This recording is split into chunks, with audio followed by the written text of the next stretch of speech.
Yuvadar vədəsi çatana qədər pay sizə pay verər arzularından, bir gün bircə alana qədər.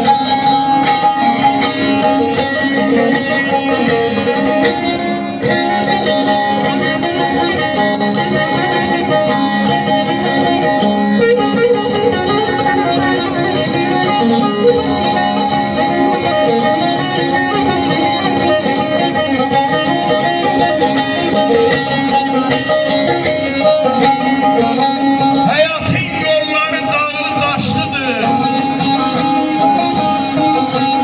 şirin hatirələr gül naxışlıdır. Of düşmən gülləsindən ölmək yaxşıdır, namərd dost arxadan vurana qədər.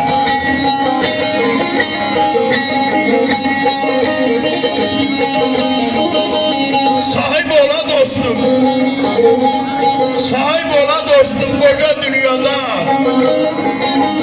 Şərəfli ömrə, şərəfli adam.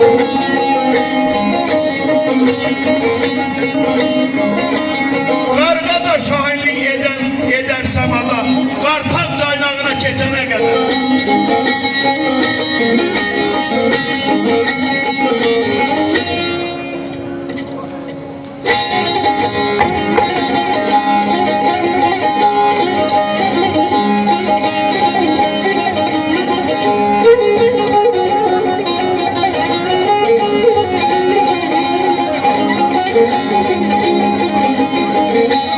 Uzaktan görünen o dağlar bizim,